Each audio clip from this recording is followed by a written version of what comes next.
नमस्कार विद्यार्थी मित्रांनो, फॅक्टरायझेशन ऑफ अल्जेब्रिक एक्सप्रेशनचा पहिला व्हिडिओ तुम्ही व्यवस्थित बघितलेला असेल. बाळांनो, ही कोरोनाची म्हणजे महामारी जी आहे ती कोरोना हा जो पॅन्डेमिक आहे, हा पॅन्डेमिकमुळं आपल्याला घरी राहून अशा पद्धतीने शिकावं लागत आहे. वर्गात शिकण्याची मज्जा वेगळी राहते. तिथं अडचण आली की तुम्ही लगेच विचारू शकता, तसं इथं होत नाही. पण याच्यामध्ये एक चांगली गोष्ट आहे की जर समजा एखादा भाग समजला नाही तर तुम्ही पुन्हा पाहू शकता आणि पुन्हा पाहून तुम्ही अंडरस्टूड करू शकता. ही एक चांगली गोष्ट आहे. तर ती जे काही चांगलं आहे, पॉझिटिव्ह विचार करायचं, चांगलं जे आहे ते घ्यायचं. ओके. आणि जर काही अडचण आली तर केव्हाही विचारा, काय अडचण नाही. ओके, केव्हाही विचारा, मी बिलकुल सांगेन तुम्हाला. ठीक आहे. आज आपल्याला काय बघायचं तर आज आपल्याला दोन नवीन आपल्याला फॅक्टरायझेशन करायचे. जे काही आपल्या मागच्या वर्षी आपण बघितलेलं आहे, a² - b² = a + b a - b हा फॅक्टर्स पडतात. तसं आपल्याला काय बघायचं तर a³ + b³ आणि a³ - b³ या दोघांचे आपल्याला आयडेंटिटीज म्हणजे तिचे जे काही फॉर्म्युले आहेत ते कशा पद्धतीने येतात हे आपल्याला पाहायचं आहे. हे पाहण्यासाठी आपल्याला बघण्यासाठी जस्ट सी, आपण गेल्या वर्षीची प्रिव्हियस इयरमध्ये आयडेंटिटी जी काही शिकलेली आहे ती a + b³ ती तुमच्या लक्षात असेल. a + b³ प्रिव्हियस चॅप्टरमध्ये जस्ट शिकलेली आहे. a + b³ = a³ + 3a² + 3ab² + p³ समजलं. मग आता याच्यामध्ये काय आपल्याला a³ आणि b³ हे शोधायचं आहे. a³ आणि b³ शोधायचं असताना इथं फक्त आपण काय करूया, ह्या सगळ्याचा सगळा भाग हा इकडच्या बाजूला घेऊया आणि हे घेत असताना फक्त a³ b³ ही जवळ आणणार आहे. ठीक आहे. किंवा आपण जसं तसं घेऊया, एक स्टेप वाढली तर वाढली, 3a² + 3ab² + b³ = a + b³ समजलं कसं ते. याच्यामध्ये फक्त मी काय केलेलं आहे की हा पार्ट लेफ्ट साईडचा पार्ट राईट साईडला आणला आहे, राईट साईडचा पार्ट लेफ्ट साईडला घेतला आहे. आता मी a³ आणि b³ जवळ आणतो आहे. a³ + b³ हे + 3a²b okay + 3ab² = a + b³ समजलं. त्याच्यामध्ये a³ + b³ आपल्याला शोधायचं असल्यामुळे a³ + b³ इथे ठेवूया आणि हे a + b³ ओके. हा भाग जेव्हा साईड चेंज होईल तेव्हा काय होईल, पॉझिटिव्ह असेल तर निगेटिव्हमध्ये जाईल, निगेटिव्ह असेल तर पॉझिटिव्ह होईल, मल्टिप्लिकेशनमध्ये असेल तर डिव्हिजनमध्ये जाईल, डिव्हिजनमध्ये असेल तर मल्टिप्लिकेशन, हे ॲडिशनमध्ये आहे, सबट्रॅक्ट होईल. 3a²b - 3ab² समजलं. ओके. बघा, हे a + b³ म्हणजे काय, a + bचा 3 वेळा गुणाकार, a + b × a + b × a + b 3 times multiplication of any number is cube of that number. Okay. याच्यामध्ये कॉमन काय निघतंय, -3ab कॉमन निघतंय. काढा, जे कॉमन निघालं ते कॉमन काढा. शिल्लक काय राहिलं याच्यामध्ये, याच्यामधला शिल्लक राहिला ओनली a -3ab² आपण कॉमन काढलेला 3ab- हे ab कटलं, याच्यातला शिल्लक राहिला फक्त b आणि निगेटिव्ह पॉझिटिव्ह म्हणजे इथं काय आला, b आला. मुद्दा मी तुम्ही करून दाखवले, लक्षात आलं का पहा. पुढं हे a + b × a + b = काय झालं, a + b² झालं, a + b² झालं आणि कंसात काय राहिला आपला, हा a + b राहिला. इथं -3ab कंसात काय आलं, a + b. फॅक्टर्स पाडताना आपण बघितलेलं आहे की कंसातला भाग जर सारखा आला तर तो एक फॅक्टर मानायचा, कंसातला भाग सारखा आला की तो एक फॅक्टर मानायचा. ओके. हा एक फॅक्टर आणि त्याचे कोएफिशियंट जे आहे, ते कोएफिशियंट काय करायचे, दुसरा फॅक्टर म्हणायचं. a + b² - 3ab हे कोएफिशियंट आहे. ओके. समजलं. ह्याला सॉल्व करा. एक स्टेप वाढवूया इथं. हे a + b जशाला तसं, हे a + b² means a² + 2ab + b². हा a + bचा विस्तार झाला, मागे शिकलेला आहे आपण. ओके, गेल्या वर्षी. -3ab याच्यामध्ये लाईक टर्म आल्या, +2ab - 3ab म्हणजे यांचं ॲडिशन किंवा सबट्रॅक्शन होऊ शकते. चिन्ह भिन्न आहेत म्हणजे सबट्रॅक्शन होईल. ओके. सबट्रॅक्शन करून टाका आणि सबट्रॅक्शन केल्यानंतर आपल्याला राहिलं काय, a + b × a² हे -ab + b². ओके. आणि अशा पद्धतीनं आपले फॅक्टर्स जे आलेले आहेत, a³ + b³ = a + b okay × a² - ab + B square.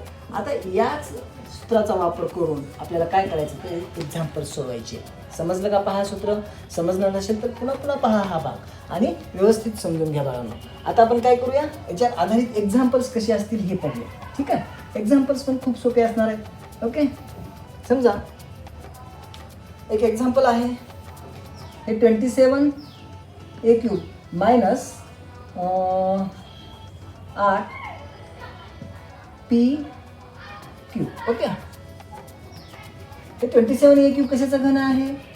3a चा घन आहे मायनस 8b कशाचा घन आहे? 2p चा घन आहे. म्हणजे याची मांडणी कशी आहे? ए क्यूब मायनस बी क्यूब नुसार आहे. ए क्यूब मायनस बी क्यूब बरोबर आत्ताच आपण सूत्र बघितलं, ए क्यूब मायनस बी क्यूब बरोबर ए मायनस बी, नाही ए क्यूब मायनस बी क्यूब. इथं आपल्याला मायनसचं नाही बघितलं आपण, प्लसचं बघितलेलं आहे. प्लसचं बघितल्यामुळे काय करायचं इथं प्लस, इथं पण काय येईल प्लस येईल. A cube plus b cube is equal to a plus b into a square minus A b plus b square. In this example a म्हणजे काय आहे? ए म्हणजे काय आहे? ए म्हणजे 3a आणि बी म्हणजे काय आहे? 2p. ओके, मग ते ठेवा याच्यामध्ये. ए प्लस बी म्हणजे 3a प्लस 2p. ए स्क्वेअर म्हणजे 3a स्क्वेअर. असंच लिहायचं 3a स्क्वेअर, नाहीतर असं लिहायचं नाही 3a square. Okay, this is wrong method. 3a square minus A B म्हणजे 3a into 2p plus b square म्हणजे हे 2p स्क्वेअर. असं लिहायचं नाही, इन ब्रॅकेट लिहायचं कारण त्याचा स्क्वेअर आहे तो. ओके, हे 3a प्लस 2p. आता मात्र सोडू शकता, 3 त्रिक 9 ए स्क्वेअर, 3 दुनी 6 AP. ओके, प्लस 2 2 जा 4 पी स्क्वेअर. समजलं? याच्यावर आधारित एक्झाम्पल हे अशा प्रकारचं असू शकते. हे झालं एक एक्झाम्पल. ओके, समजलं असेल? ओके, लगेच आणखी दुसरं सूत्र बघू. आता आपण ए क्यूब मायनस बी क्यूबचा फॉर्म्युला काढूया. A cube minus B cube याच पद्धतीने काढायचं. ए क्यूब मायनस बी क्यूबचा फॉर्म्युला शोधत असताना तुम्हाला माहीत आहे की a minus B cube is equal to A minus B cube is equal to a cube minus 3a square b plus 3ab square. Okay, minus B cube. सगळ्याचा सगळा भाग इकडे घेऊया. A cube minus 3a square b plus 3ab square. Okay, minus B cube is equal to A minus B cube. समजलं? Okay, पुढे जाऊया आणखीन. ए cube आणि बी क्यूब आपण जवळजवळ घेऊया. म्हणजे a cube minus B cube झालं की minus 3a square b. Okay, plus 3ab square is equal to A minus B cube. Step समजली का? बघा, प्रत्येक स्टेप काळजीपूर्वक पहा. आता हे a cube minus B cube मी असंच इकडच्या साईडला ठेवतोय, हे साईड चेंज करतोय. इथं a minus B cube side change झाली. हे मायनस 3a स्क्वेअर बीचं प्लस 3a स्क्वेअर बी झालं, minus 3ab स्क्वेअरचं minus 3ab square झालं. समजलं का? पहा बरोबर. ए minus b into a minus b into a minus b. Okay, common काढा. प्लस 3ab कॉमन निघालं. याच्यातला शिल्लक राहिला ए, याच्यातला शिल्लक राहिला बी. परत इथं मायनस 3ab स्क्वेअर आहे अपॉन हे 3ab प्लस आहे. मग जेव्हा आपण याच्यानं भागू तेव्हा बी येईल भागाकार, पण तो काय असेल? निगेटिव्ह असेल. समजलं का? पहा. ओके, पुढं हे a minus b into a minus b is equal to A minus b square. Okay, into a minus b. Okay, हे दोघांचं स्क्वेअर घेतला plus 3ab into a minus b. कंसातला भाग सारखा आहे, आला का? A minus b a minus B.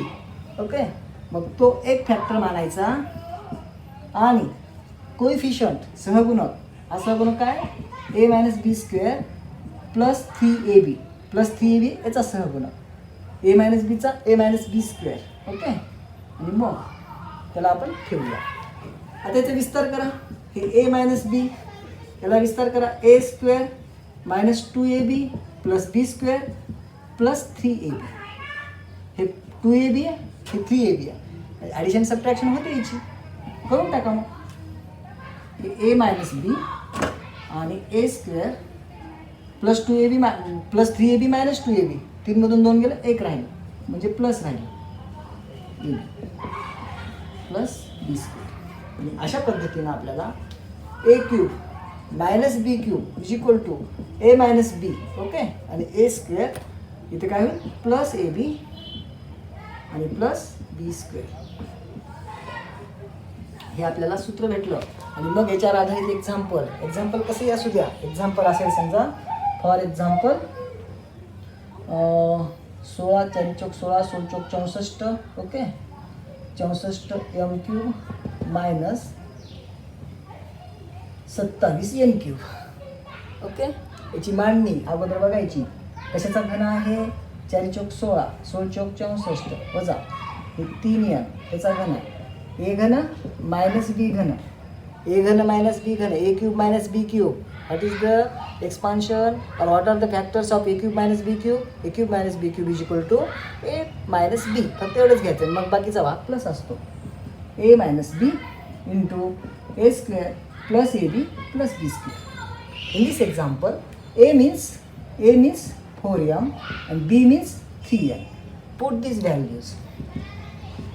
4m minus 3m into a square means 4m square. Okay. Plus ab means 4m into 3m. Okay. Plus 3n square. Okay. Solve this equation. We got. I am going to take here 4m minus 3n. Okay, 4m square is equal to 16n square plus 4 3s are 12mn plus 3 3s are 9n square. Okay. आणि अशा प्रकारे आपल्याला हे 64m cube minus 27m cube is equal to हे 4m minus 3n into 16m square plus 12mn. Okay. आणि plus 9n square. हे आपल्याला काय भेटलेलं आहे याचं फॅक्टर्स भेटलेले आहेत. अशा पद्धतीने आपण फॅक्टर्स काढलेले आहेत.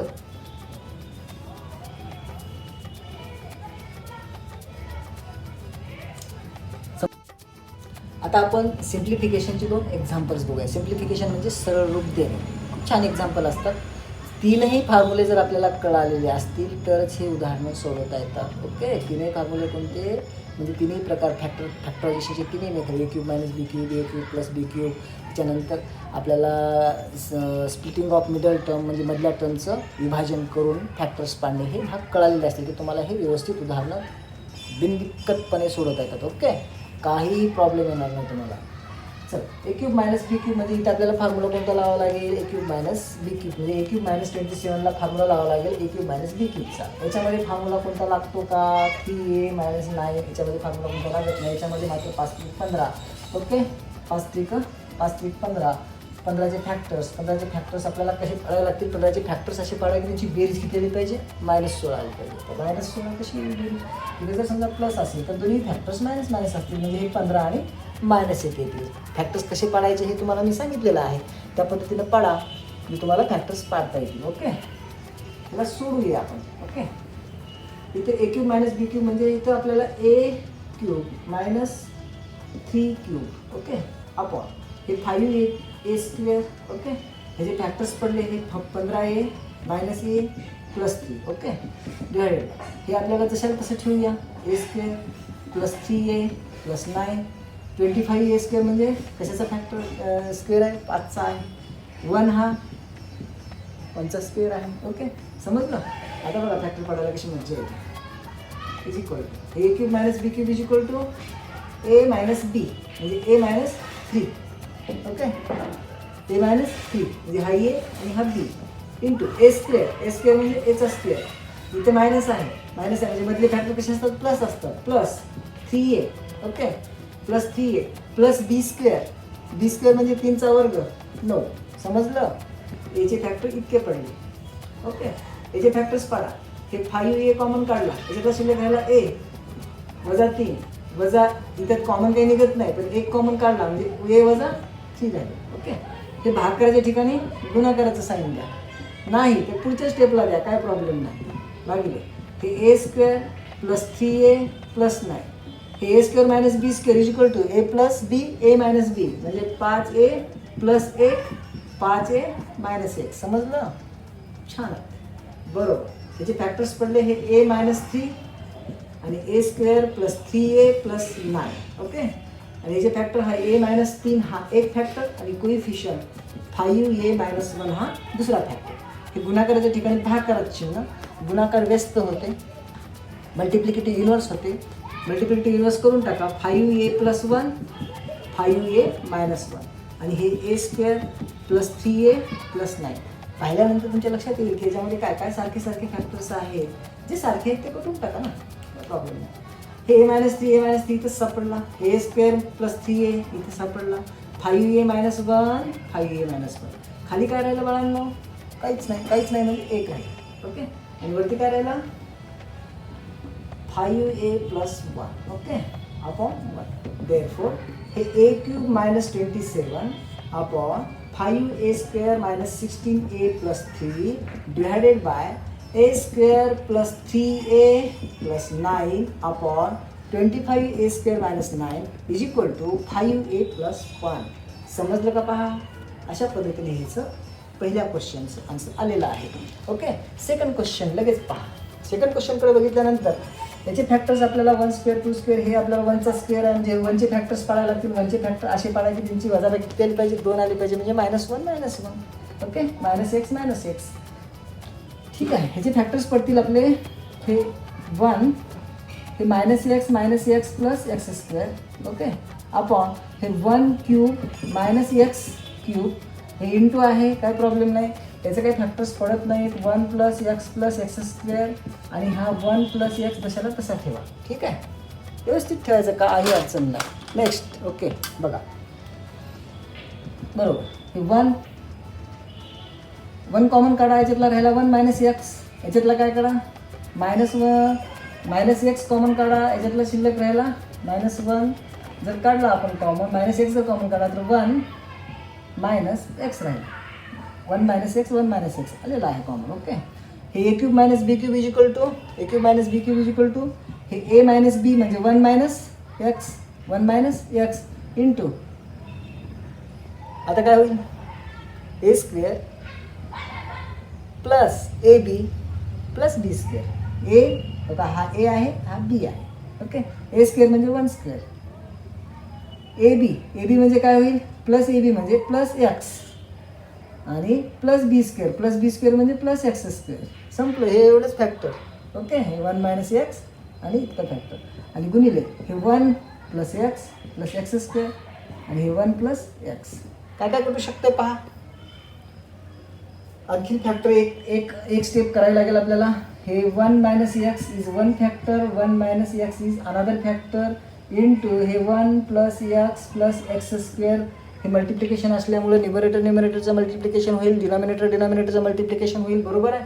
मग अपॉन हे 1 minus x 1 plus x square आणि 1 प्लस एक्स. पहा काय काय कटू शकते बघा. हे कटून गेलं 1 मायनस एक्स हे कटला. वरती राहिला बाळांनो 1 मायनस एक्स आणि खाली राहिलेला आहे 1 प्लस एक्स. दिसायला जरी सारखे असले तरी हे फॅक्टर्स काही कटू शकत नाहीत. आणि मग हे झाल्याचं आन्सर स्वरूपात लिहायचं. आन्सर कसं लिहायचं? 1 minus 2x. Okay. 1 minus 2x plus x square upon 1 minus x cube into 1 plus x square upon 1 plus x as it is example लिहायचं. आन्सर काय आलं? 1 minus x upon 1 plus x. अशा पद्धतीनं आपण काय देतो याला? सरळ रूप देतो. Okay. This method is non as a simplification of a given example. अशा पद्धतीनं आपण सरळ रूप देतो. ओके. शॉर्ट. ठीक आहे. समजलं? ओके. व्यवस्थित पहा. एक्झरसाईज सोडवा. डिस्क्रिप्शनमध्ये चाचणीची लिंक दिलेली आहे. चाचणीची दिलेली लिंकवरून चाचणी सोडवा. समजला नसेल व्हिडिओ तर पुन्हा पहा. आणि काही अडचण आली तर सांगा. एक्झरसाईज मात्र सोडवा. 6.1 2 3 4. ओके. सगळे एक्झरसाईज खूप इम्पॉर्टंट आहेत. ठीक आहे. ओके.